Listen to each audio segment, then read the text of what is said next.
Assalamualaikum warahmatullahi wabarakatuh. Perkenalkan, nama saya Anda Triwansari.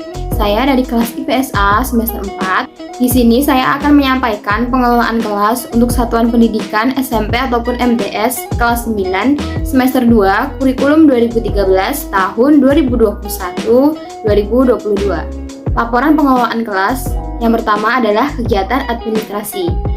Dan di dalam kegiatan administrasi itu terdapat perencanaan kelas.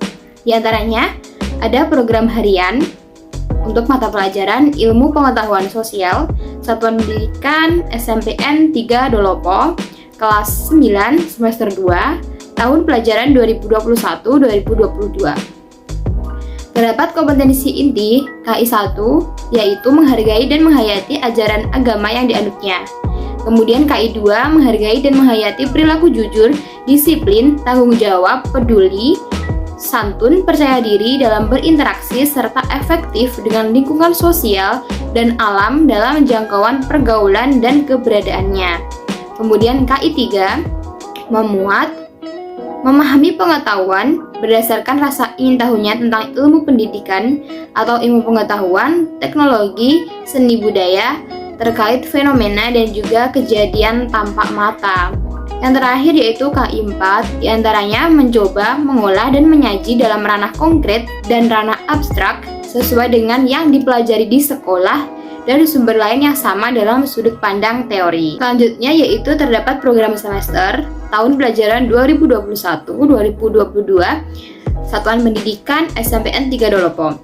Nah, di dalam program semester ini terdapat kompetensi dasar dan juga materi pokok yang akan diajarkan selama beberapa bulan ke depan.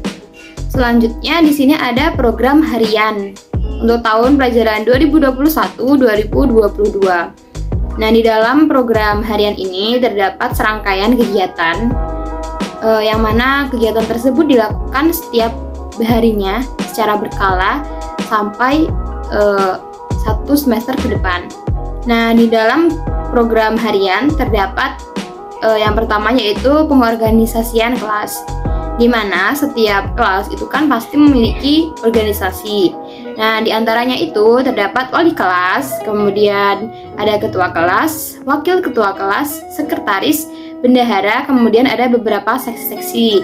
Di antaranya seksi keamanan, kenyamanan, kebersihan, ketertiban, keindahan, kekeluargaan, dan juga keagamaan.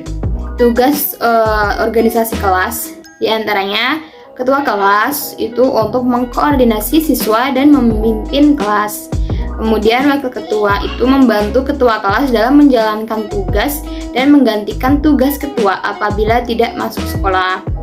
Kemudian sekretaris mengarsipkan surat izin dan juga mengisi jurnal kelas. Kemudian ada bendahara itu mencatat dan mengatur transaksi keuangan dalam kelas. Selanjutnya di sini ada seksi keamanan, menjaga barang di kelas supaya tetap aman dan memastikan kelas dalam keadaan tertutup saat pulang dan istirahat. Kemudian ada seksi kenyamanan, yaitu untuk memperhatikan sarana prasarana di kelas apabila ada kerusakan segera lapor pada Wakasarpras. Kemudian terdapat seksi kebersihan, menjaga kebersihan kelas dan mengingatkan jadwal piket harian. Selanjutnya ada seksi ketertiban, yaitu untuk menjaga kelas agar tidak ramai saat jam kosong dan juga saat istirahat. Kemudian ada seksi keindahan, yaitu untuk menata letak alat kebersihan supaya enak dipandang.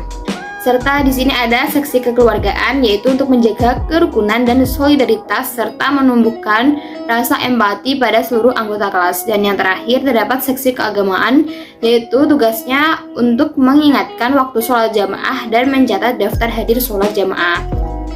Selanjutnya setelah pengorganisasian kelas terdapat jadwal piket, kemudian terdapat jadwal pelajaran, juga ada komunikasi kelas, kemudian ada kontrol kelas, di mana kontrol kelas ini berisi tentang tata tertib untuk siswa dan juga untuk gurunya, di mana kontrol kelas ini sudah disepakati oleh masing-masing pihak. Tidak hanya wali kelas saja, akan tetapi setiap guru mata pelajaran yang mengajar di dalam kelas harus menaati tata tertib yang ada di dalam kelas tersebut. Selanjutnya terdapat kegiatan operasional.